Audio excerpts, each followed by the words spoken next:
que nos ha identificado, que hemos tomado desde el principio y que hoy identifica muchas de nuestras cátedras, y está tomada de la campaña por la soberanía alimentaria del Ecuador, que fue el primer país en el mundo de incorporar a su constitución el derecho de los pueblos a la soberanía alimentaria. ¿Aquí está? Sí.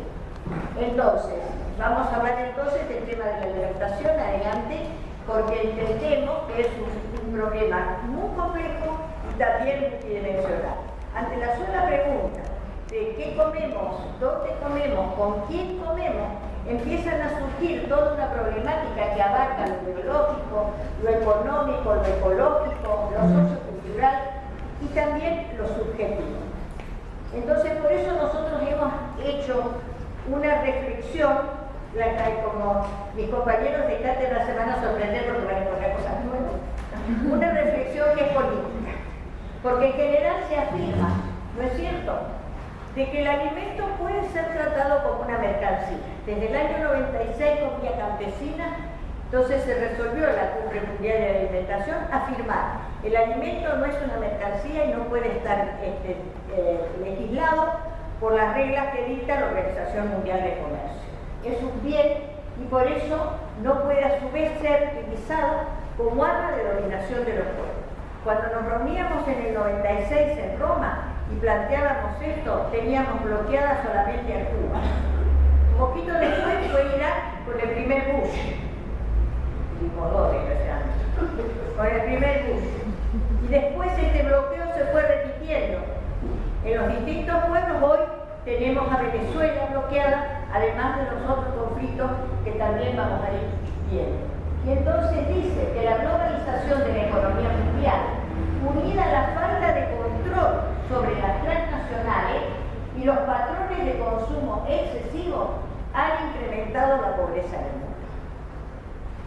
Para aquellos que hacen campañas electorales, que dicen que vamos a terminar con el hambre y la pobreza, tenemos que hacer este tipo de reflexiones para saber cuál es el origen, cuáles son las cuestiones que discutimos. Y la economía mundial hoy se caracteriza, prohibido de comparar con nuestra realidad, es pura fantasía lo que son. La economía mundial se caracteriza por desempleo, salarios bajos, destrucción de las economías rurales y la quiebra de la agricultura familiar. ¿Han oído hablar de esto, no? Posiblemente. Y entonces decimos que la agricultura industrial, la cría intensiva de ganado, la sobrepesca, están desplazando la producción tradicional, envenenando al planeta y a los seres vivos que lo habitan. Quien dice y afirma esto no es esta cátedra, sino las organizaciones que se han reunido para este documento, que es el panorama de la situación de la seguridad alimentaria y nutricional en América Latina y Caribe, que es la Organización Mundial de Salud, la Organización Panamericana de la Salud y la FAO. Adelante. Y entonces vemos así cómo esto se maneja o cómo esto se interpreta. Entonces la falta de control de las transnacionales y es que el poder hegemónico ha avanzado, sobre todo en el área de la alimentación, abandonada la quiebra de las hipotecas, abandonado el negocio de la computación y la inteligencia y demás, entonces se han refugiado en la alimentación. ¿Por qué? Porque alimentarse con cuál plata, sin plata, comemos todos, pobres, ricos o medianos. Entonces acá está la inversión especulativa que desde los propios grandes, este poder hegemónico, actúa en primer término ofreciendo a los países como el nuestro toda la maravilla de la ciencia y la tecnología. Como nosotros no tenemos plata, nos ofrecen dinero. Han oído hablar de esto. Y entonces caemos en el problema grave que en este momento tenemos, que es la deuda externa, ¿verdad? Pero al mismo tiempo, ¿cómo garantizamos esta plata que nos prestan? La garantía son nuestros bienes naturales. Cuando digo nuestros, digo la de los pueblos del mundo, no solamente. ¿Sí? Entonces, son nuestros ríos, nuestras tierras, nuestros bienes, lo que nosotros producimos a diario, son la garantía para devolver estos préstamos usurarios que nos están dominando. Pero al mismo tiempo, para vender este paquete, necesitan del otro recurso, control de los medios de comunicación. Entonces, la centralización, la concentración monopólica de los medios de comunicación de la misma manera que la industria alimentaria, también ayuda y contribuye a profundizar este nivel. Y cuando todo esto falla, hablamos de las ocupaciones preventivas, de defender a estados que están a miles y miles de kilómetros, y entonces apelamos a las armas de destrucción masiva, que son siempre los mismos las que la tienen, aunque vayan a buscarla a otro territorio. Y así destruyen pueblos como el Irak, así destruyen Afganistán, al Líbano, y hoy, en este momento, esa es la mala noticia del día, destruyendo el pueblo sirio. Adelante. ¿Qué pasa con este modelo productivo? Cuando hablamos de modelo productivo en la Argentina, lo primero que pensamos, ¿producimos automóviles? No, esa palabra. ¿Producimos qué? Producimos alimentos. Nuestro modelo productivo está fundamentalmente centrado en la producción de alimentos. Según Jaime Bell, que es el rector de la Universidad del Ecuador, dice que, por supuesto, primero, para este modelo que estamos atravesando, necesitamos fundamentalmente hacer una reconversión de todo lo que significa el aparato productivo. Esa reconversión, al mismo tiempo, significa esto que antes dije, es el despojo, la apropiación de los bienes naturales de los pueblos, para llegar a la situación de shock, que es la situación por la que nosotros estamos atravesando. Adelante. Y entonces nos dice Jaime Bell, y nos dice también Silvia Ribeiro, que de lo que se trata es que para dar lugar a este modelo productivo hegemónico que tenemos, hace falta también la convergencia de los capitales y la alta tecnología, esa que nos ofrecieron al principio. Y entonces apelan a la nanotecnología, a la biotecnología, a la informática, a la neurociencia, a la geoingeniería. Todo eso ustedes, cuando escuchan hablar de que van a poner más y van a invertir, en esto invierten. ¿Pero para qué? Para tener la monopolización y la mercantilización de la naturaleza. De esto es de lo que se trata. Nuestro modelo productivo actual se trata de la apropiación de la naturaleza. No es solamente de la vida nuestra, sino de la vida, de nuestra vida dentro de la naturaleza de la que somos parte. Adelante. Bueno, y entonces se da que conviven en este momento dos modelos. El modelo de la agricultura industrial, que es este que estoy yo señalando, y el modelo de la agricultura ecológica. Unos y otros se mueven de distintas maneras. Unos apelan a los agroquímicos, otros apelan a los recursos naturales, unos apelan a la concentración y acaparamiento de las tierras, otros entregan la tierra. Uno y otro se van desarrollando de manera diferente. En algunos lugares, que marcha a la cabeza de la agroecología en el mundo, del modelo al que tendríamos que aspirar como modelo productivo, es Cuba, que ya todo su territorio ha elegido esta salida, que ha sido la salida también de una situación de emergencia, la situación del periodo especial que ellos atravesaron, a raíz de que su modelo productivo también tenía algunas características de las nuestras, como las nuestras en especial, algunas características que vamos a señalar. Adelante. Bueno, ¿quiénes son los que alimentan el mundo? Los que están acampados ahora en el Congreso. Ellos son, y acá tienen ustedes, la agricultura industrial solamente abastece al 30% de la población mundial, pero se apodera, se apropia del 70% de los bienes naturales. Por el contrario, el resto lo promueven los agricultores familiares, los pobladores originales, los pequeños campesinos. Ellos son los que en este momento están atravesando esta situación difícil. No son dueños de la tierra, han retirado las subvenciones, no responden ya de los apoyos y de las políticas públicas que necesitarían.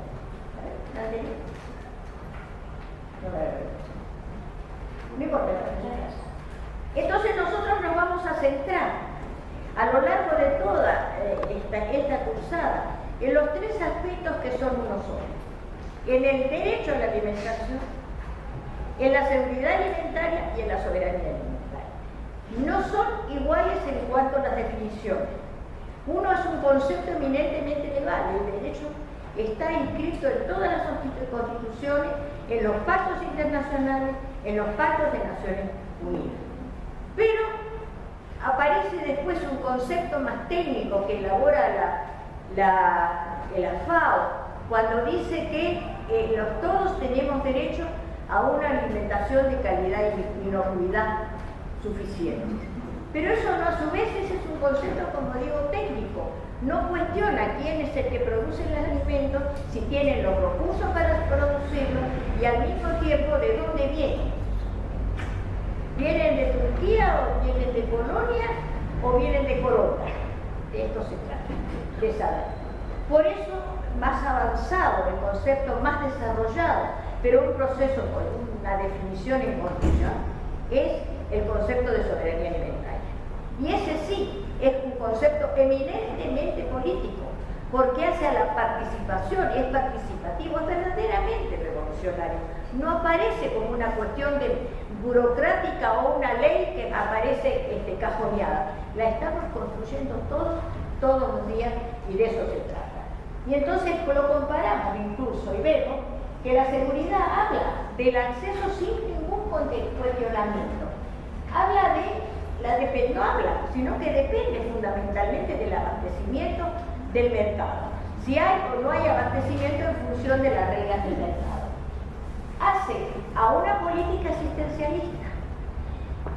Y nosotros lo conocemos, ¿no es cierto? Garantizar la alimentación para todos, de pronto no es garantizar trabajo, sino entregar el bolsón de comida a los núcleos más vulnerables. Y por ende, no cuestiona el modelo, a diferencia de la soberanía que sí cuestiona el modelo productivo, lo desgrana, lo analiza, pero al mismo tiempo exige de nuestra participación y al mismo tiempo entonces tiene este concepto que es eminentemente político y basado en la cuestión del derecho, no como un concepto solamente legal, sino con un concepto del que todos tenemos que apropiarnos para defenderlo realmente y hacerlo nuestro. Adelante. ¿Qué pasa en el mundo y qué pasa acá?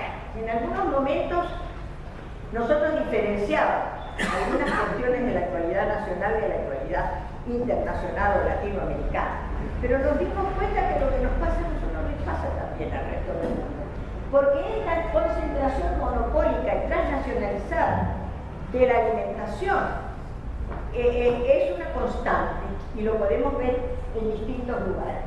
Eso trae a su vez, como dijimos recién, dependencia biotecnológica, pero al mismo tiempo significa la sustitución de cultivos en función no de las necesidades y recomendaciones nutricionales, sino en función del mayor lucro que se obtenga con unos o con otros. Ejemplos tenemos a montón, ¿no es cierto? No levantamos un cítrico para cultivar arándanos. El ejemplo que yo doy siempre, porque no comemos arándanos, comemos naranja, pomelo y mandarina. Entonces, al mismo tiempo eso expulsa a los campesinos de su tierra, a los verdaderos productores, los expulsa y hace que este cordón de villas que tenemos alrededor de las grandes ciudades hacen que nos cuestionemos qué están haciendo los indios tobas alrededor de Rosario, en la villa de Rosario.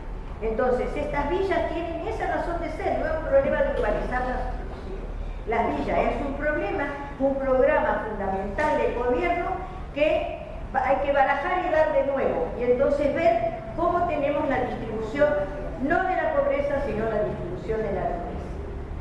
El factor de la inflación y la especulación, la contaminación química industrial, la concentración de la comercialización a través del mercado, el cambio climático, los hablo como quiere decir, todos estos factores hacen que se diga que la agricultura actual no produce alimento, sino produce dinero.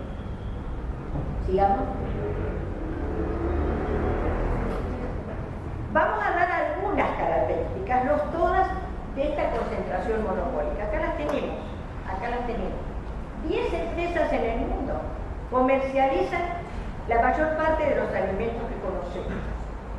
En cualquier lado que ustedes se encuentren, van a encontrar estos logos, estos colores, estos paquetes, estos envoltorios.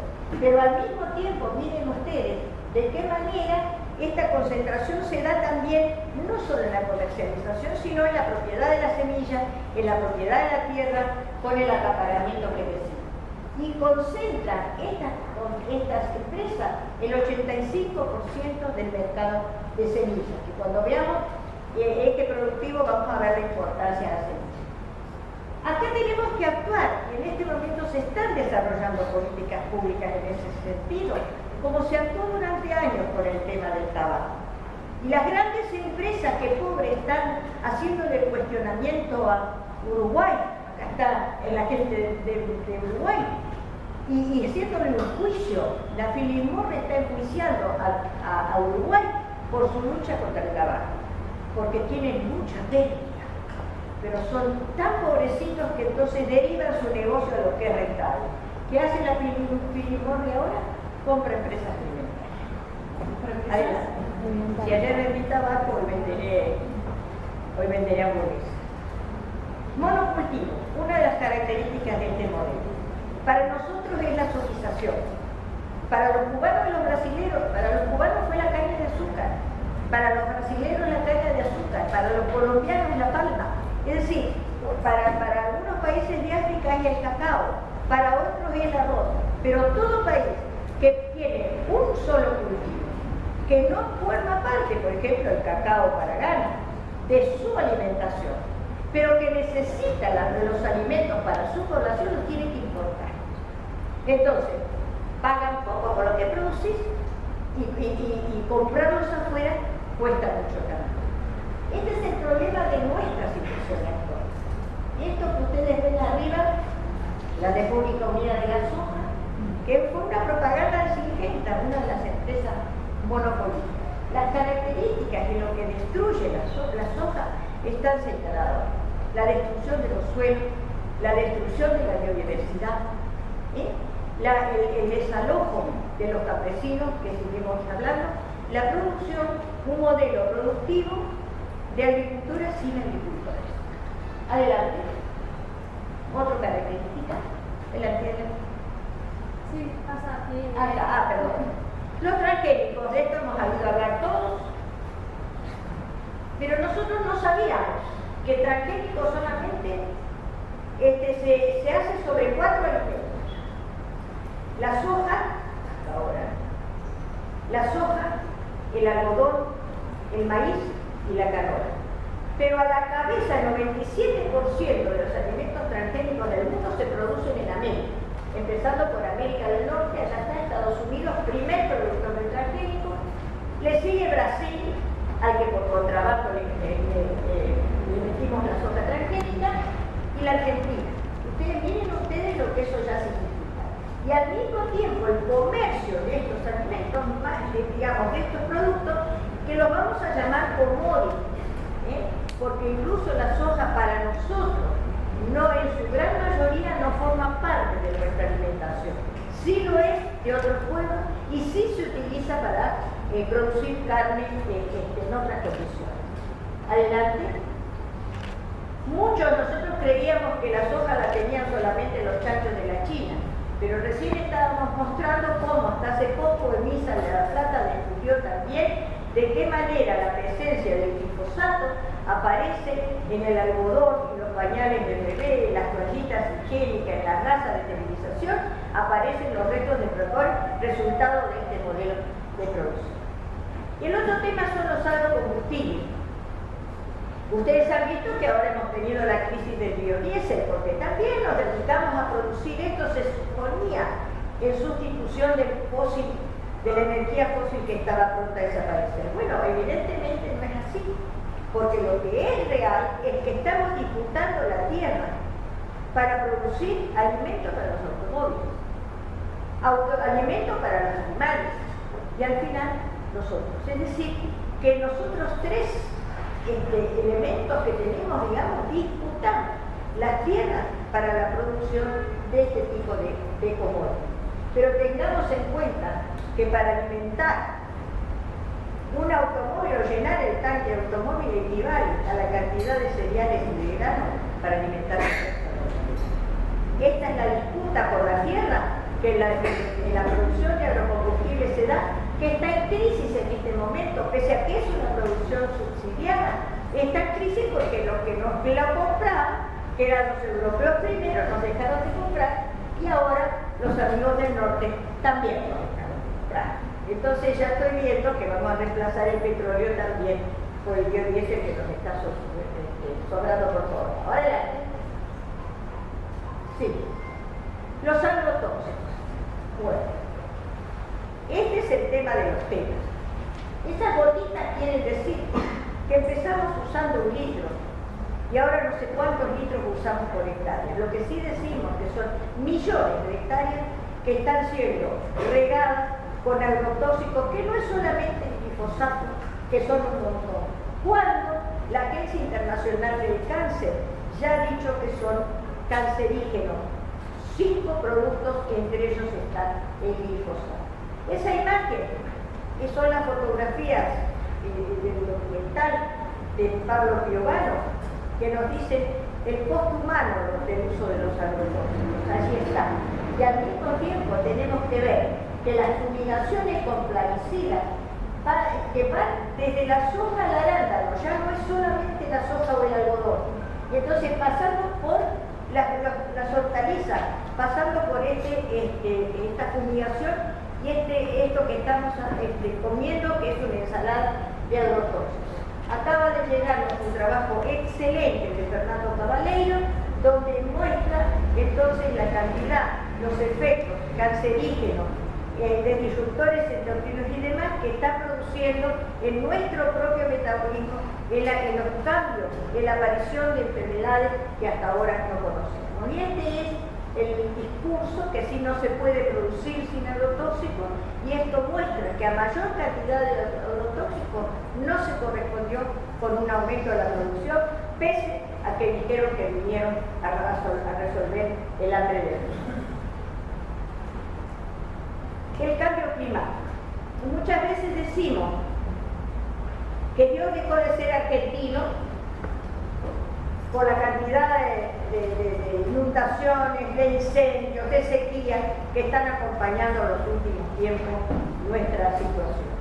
Pero nosotros no hemos vinculado suficientemente el tema que el modelo productivo tiene todo que ver en favor o en contra con la situación o el modelo de los cambios climáticos. ¿Por qué? Porque deforestamos, porque agotamos los suelos, porque el uso de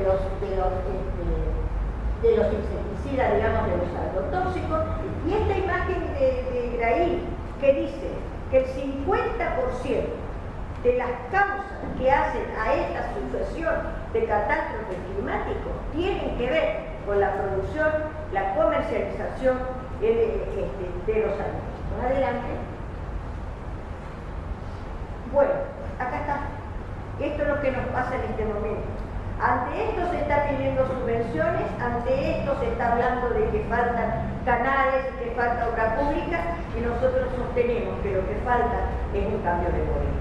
Porque ahí tiene la provincia de Córdoba, en 10 años, de 5 millones de hectáreas, están 50.000 hectáreas solo de zona boscosa. Esta es toda la situación del litoral con los desastres climáticos.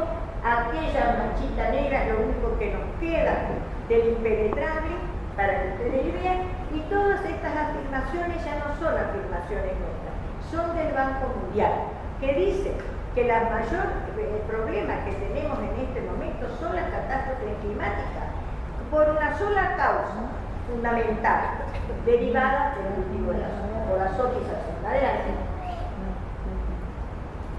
Bueno, la contaminación es el otro problema. Nosotros tenemos 2 tipos de contaminación, más de 2, ¿no? Pero por lo menos la contaminación a la que nos vamos a referir especialmente es la contaminación por el uso indebido de los llamados fertilizantes, herbicidas y demás, que nosotros le llamamos agrotóxicos, ¿no? Y que afecta el aire, la lluvia, el agua superficial, los suelos, esta es el resultado. Y tenemos además otra contaminación que luego vamos a desarrollar, que es la contaminación producto del proceso de elaboración de los alimentos. Adelante. Eso, ¿podés retroceder? Sí. En esa la anterior. Sí. Esto que puse abajo. La contaminación hace que mueran las abejas. Y hoy estaban reunidos los apicultores en con la Comisión de Ambiente de la Nación. No vamos a cambiar el modelo, dijo el ministro de la Agricultura, que le dice. Mueren los cóndores, mueren los pescados, pero muere el rocío y muere el corazón. Mueren los niños también, por efecto de este modelo. Adelante, ahora sí. El acaparamiento de tierra es una constante que se está dando en el mundo entero. Van en busca de las tierras fértiles. Ya no son los Benetton o los Lewis, ya son estados. Nosotros tuvimos la experiencia. En el Río Negro, 300 y pico mil hectáreas que la querían los chinos para sus hijos. Los Emiratos Árabes querían 200.000 en el Chaco. Y la extranjerización en nuestro país, en este momento, muestra estos mapas. En el promedio son el 6%, dice el Ministerio de Agricultura. Pero qué casualidad. Miren el acuífero guaraní, miren las provincias como están. Nos salvamos los santiagueños porque nos tienen que ir a buscar ahí. Pero la provincia más extranjerizada es la provincia de Salta. Empecemos a asociar. Ahí hay un gobernador que quiere ser presidente. Adelante. Adelante. Bueno, uno de los problemas fundamentales al que nosotros nos vamos a dedicar es el acceso a la alimentación. Apoyándonos en lo que dijo el Premio Nobel de Economía del 98, Amartya Sen, que sostuvo en ese momento, que el hambre está ligado a la disponibilidad de alimentos, al precio de los alimentos, al pleno empleo y a las condiciones y a los salarios dignos. ¿Suena, no? Cuando no tenemos pleno empleo, si no tenemos salario digno y estamos discutiendo paritaria, si tenemos un proceso de inflación, ayudo que me digan que me vengan a votar porque yo me quité la pobreza. Y entonces crece la pobreza, como ustedes ven, tiene estas oscilaciones y son variaciones que se dan también por el efecto de la economía en el mundo. Esta es la pobreza en la Argentina, 2017, primer trimestre, dado por los estudios de la CTA. Las provincias más pobres, se repite este mapa a lo largo de los años y cómo ha ido aumentando, sobre todo en el último trimestre. Y algo que dice ahí, la probabilidad de caer en la pobreza, dice en más privaciones, está relacionada con la situación laboral de cada jefe de obra. Con desocupación no hay lucha contra la pobreza. Adelante. De esto hay que hablar. ¿Por qué? ¿Cuáles son las razones que hacen que los alimentos cuesten lo que cuestan en un país productor de alimentos? Nosotros producimos de todo. Tenemos la variedad de climas, desde Salta y Jujuy hasta Tierra del Fuego podemos producir frío, calor, mediano, clima tropical, pero al mismo tiempo tenemos problemas de logística, porque nos traen la papa, puede ser desde Salta haciendo 2.000 o 3.000 kilómetros, o nos la traen a las cerezas de la Patagonia, o nos la traen desde Mendoza. Es decir, es el tema de caminos, de uso de material, el costo del combustible, las carreteras, todo lo que eso significa. Influye el cambio climático. Si nosotros tenemos la pérdida de la cosecha porque hubo sequía o porque hubo inundación, también tiene que ver. Y entonces el tema de la intermediación, pero fundamentalmente la especulación financiera. Fundamentalmente el problema de la especulación. Incluso se habla de lo que se llama la compra de cosechas a futuro, que no vamos a entrar ahora. Adelante. Achicando el changuito. Porque de pronto hoy vamos a pagar la leche 40 pesos y empezar a decir ¿cuánto pagaba la leche la que pasó? No me acuerdo. ¿Cuánto pagaba la negro? No me acuerdo. Pero de pronto aparecen estos datos. Y realmente cuando vemos con 1.000 pesos que hacíamos, con 1.000 pesos que hacemos, entonces nos vemos que de 400 kilos de no sé qué que tengo por ahí, compro 40.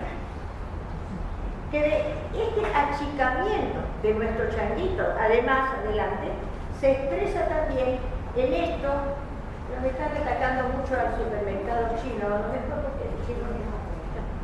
Los chinos estudiaron también esto, los supermercadistas chinos, la Cámara de Supermercados mostró el cambio de los precios que van desde 2005 en 10 años a 2015. Yo le agregué lo del 17 también para saber la memoria, por favor, presente. ¿Cuánto cuesta? Sí. Sí. ¿Cuánto costaba la papa? ¿Dónde está por ahí? 40, 20 centavos, 30 centavos. 10 años, no es un mundo, no son 100, 10 años. Miren la comparación, nosotros dejamos este material para que lo vean. Miren ustedes. Y al mismo tiempo dicen los supermercados. Entonces, se compra cada vez más alimentos supuestamente más baratos, pero de menor calidad nutricional, y entonces muestran que se aumentó el consumo fideoso. En contra de consumir menos carne, de consumir menos leche. Este es el resultado. Y entonces ustedes ven esto de la especulación financiera lateral. Eso hace las dificultades en el acceso a la alimentación, hacen que se haya modificado nuestro patrón alimentario. Este era el país de la carne, este era el país de las pastas, acá lo tienen. Se modificó, se achicó el consumo de la fruta, como dice ahí, de 155 gramos a 90, es decir, se redujo el consumo de las frutas y de las verduras. Y al revés, se duplicó el consumo de las gaseosas. Pero los sectores más vulnerables, se cuadruplicó el consumo de las bebidas azucaradas, que ya no son primeras marcas, segundas, terceras, sobre todo la sustitución por los juguitos en polvo, que son más baratos, pero que forman parte de este paquete. Se cuadruplicó el consumo de comida de delivery, pero nos estamos refiriendo a las salchichas, a las milanesas, a las hamburguesas. Empecemos a pensar nosotros mismos como cambiar. Y entonces ustedes ven que se come menos pan y más galletitas, al mismo tiempo que por supuesto más azúcar adelante. Esto va a condicionar las políticas públicas.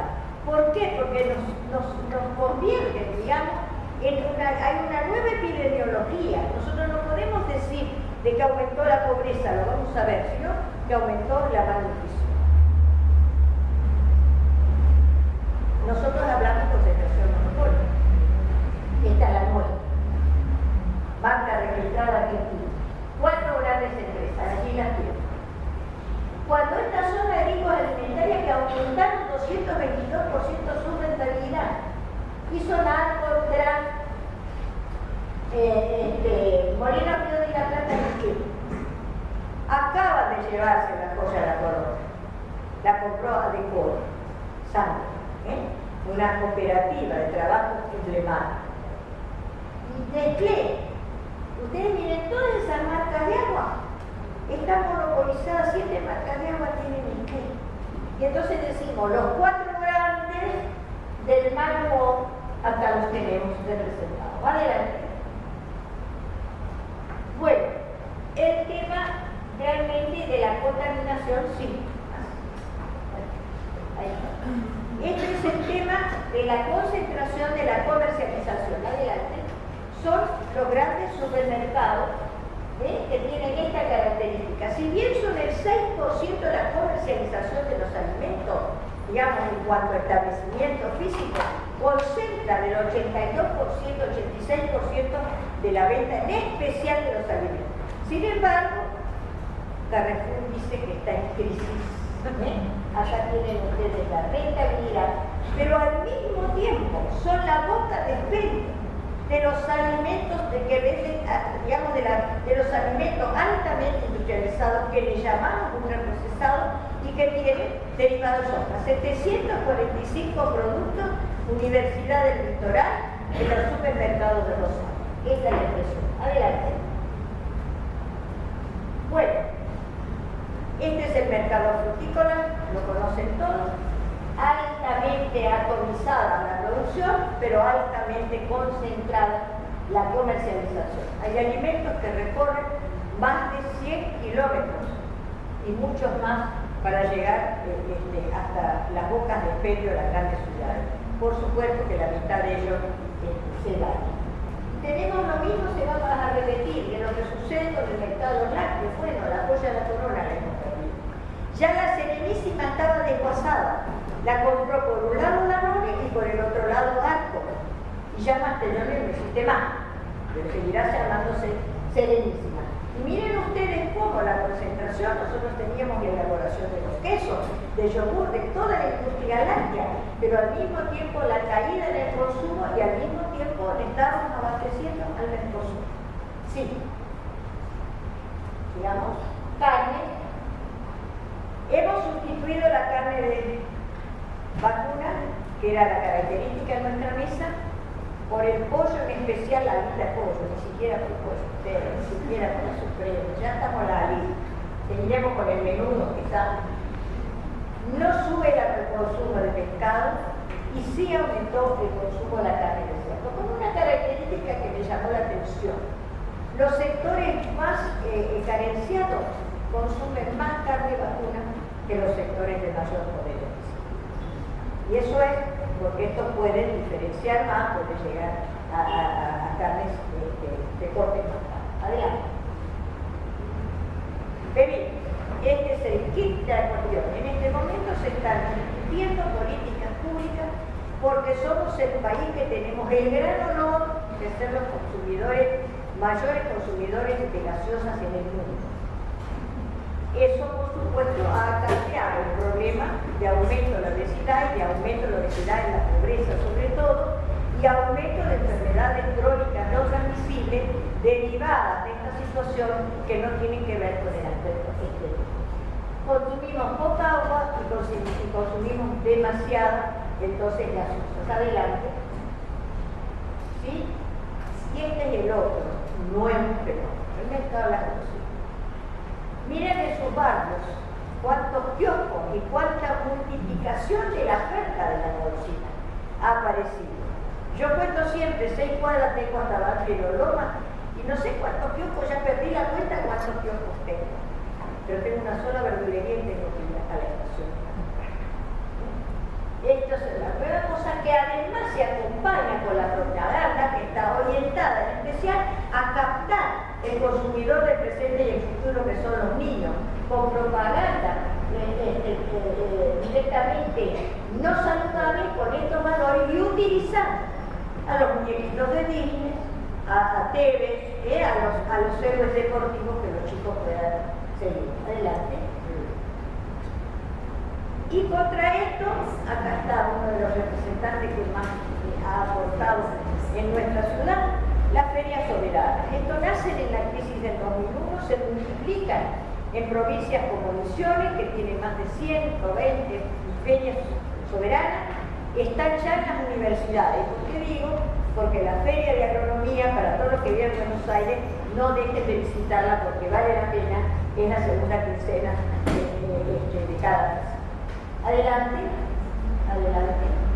Es decir, la cuestión es del productor al consumidor. El nuevo fenómeno que tenemos en estos 2 años, la importación de los alimentos, con mucha emoción, voy a decir, con mucha emoción. Yo leí uno de estas, ¿se puede decir revistas? No lo sé, dedicadas al campo, que están emocionadísimos como yo, porque vamos a importar peras de Corea. No me van a decir que no es una emoción. ¿Cómo se llama la pera de Corea? Chiquita, la Río Negro de esta crisis. Bueno, frutillas de Polonia, no de Corona. Yerba mate, estamos importando yerba. Y hoy decía la radio que estaban levantados los productores de Mendoza porque nos permitimos importar vino a granel de Chile. ¿Qué tal? Adelante. Adelante. El fraude alimentario. Universidad Argentina de la Empresa, que te dice que vos comés pero no andás seguro lo que comes. Vos creés que compraste aceite de oliva y no, está cortado. Vos creés que ese producto es la que empecemos a comparar y a mirar las etiquetas. ¿Qué diferencia calórica hay entre ese producto, entre el yogur light y el otro? Eso sí, hay diferencias, pero económicas. El queso rallado, ese me gusta siempre contarlo, porque la etiqueta de esa marca dice elaborado con extracto de queso rellanito, más harina de trigo, más sémola, pero eso sí, saludable, está reforzado con vitamina A, D, E. Y la miel no siempre es pura de la abeja, más cuando están matando los abejas. Tiene jarabe de maíz de altas fructosas. Acá lo tiene, lo dice la Universidad Argentina de Empresa. Adelante. Y bueno, entonces llegamos a estos fraudes alimentarios que hacen, ¿sí?, que nosotros digamos, esto es un alimento, o lo que nos hemos apropiado. No es nuestro, pero todo el mundo dice que es nuestro, no es cierto, por las dudas es una falsa información. Los alimentos a los productos que le llamamos OVNIs, objetos comestibles no.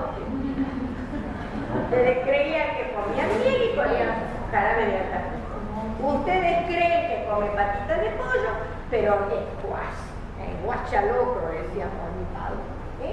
¿Qué son los alimentos ultraprocesados con exceso de azúcar, exceso de sal, exceso de grasa, que son convenientes, económicos y muy atractivos para para el consumidor, pero son altamente rentables para los productores. Acá están, los conocen todos los días, adelante. Sí. Y así llegamos con Pablo, fuimos invitados, esta cátedra fue invitado al tribunal del 2016 que se hizo en La Haya, el tribunal contra Monsanto, pero Monsanto como emblema de estas empresas alimentarias, estas empresas que dominan este poder hegemónico del que venimos hablando hasta ahora y que ha sido acusada por los pueblos del mundo por cometer ecocidio.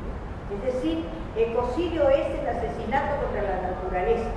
Se matan los pájaros, se matan las personas, se matan los suelos, ¿sí? Se matan entonces los animales, matamos el clima. Eso se llama ecocidio.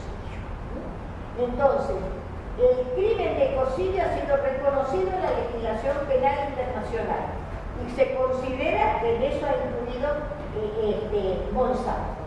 Pero al mismo tiempo lo ha sido por el uso a gran escala de los agroquímicos peligrosos para la agricultura y para todo el proceso de producción de alimentos y sobre todo por la liberación de los elementos transgénicos, es decir, de los cultivos genéticamente modificados.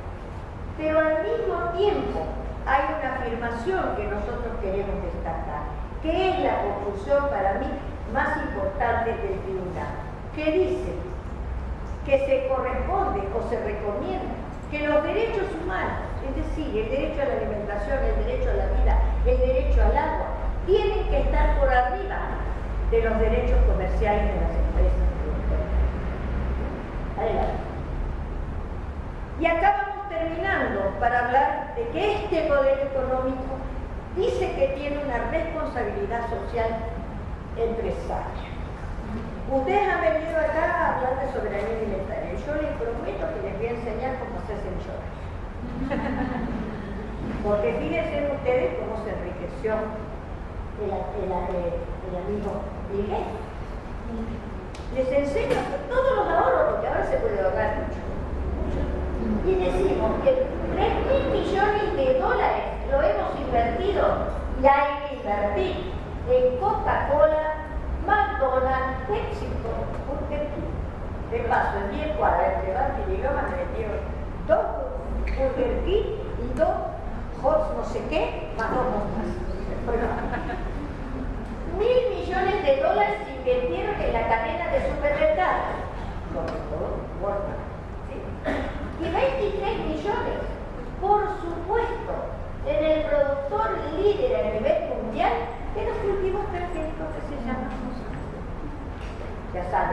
eso que ustedes ven ahí, es cómo invierten generosamente los Bill Gates en las universidades del mundo entero, pero sobre todo orientados a que produzcan alimentos para que ellos tengan más rica la vida. Adelante, o cuasi.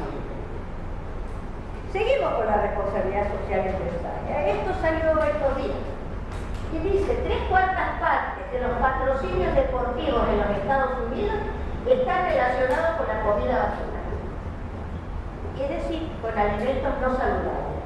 Y dice, el 76% de los productos alimenticios que aparecen en los anuncios promueven el patrocinio de organizaciones deportivas, mientras que el 52% de las bebidas, ¿sí?, que se muestran en ellas tampoco lo son. Y después dice, Coca-Cola ha patrocinado todos los Juegos Olímpicos. Y en nuestro país, queridos amigos, todas las maratones que se están haciendo, a beneficio del hospital no sé qué y de la capillita de no sé cuánto, son patrocinados por Coca-Cola. Y cuando ustedes están corriendo, cuando van haciendo las estaciones, le van a dar Coca-Cola porque estimula ese estación.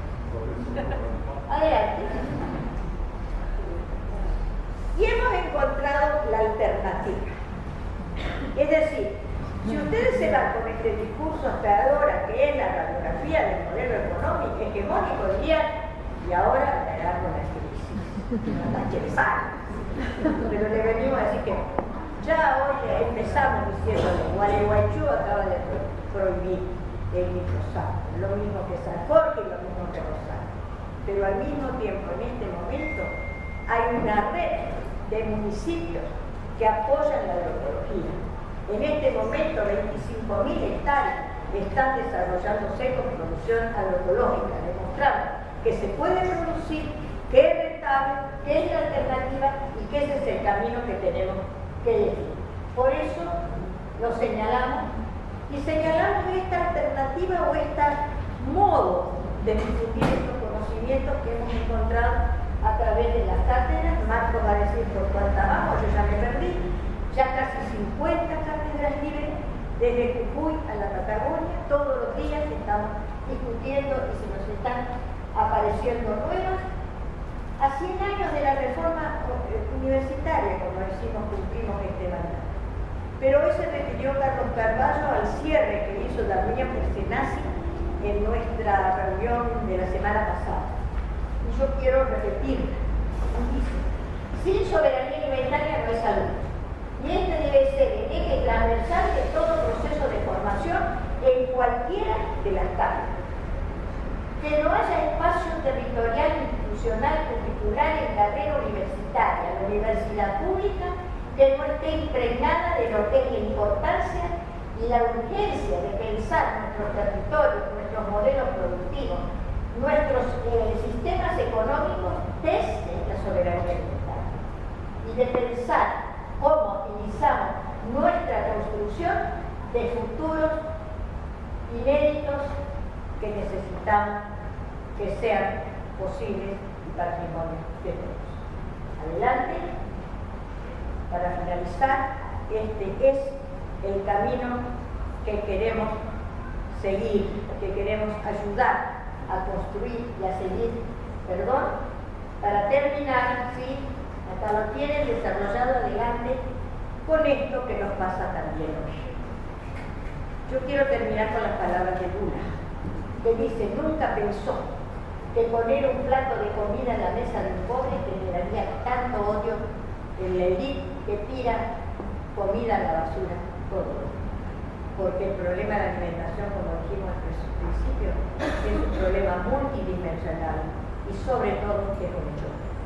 Colorín colorado,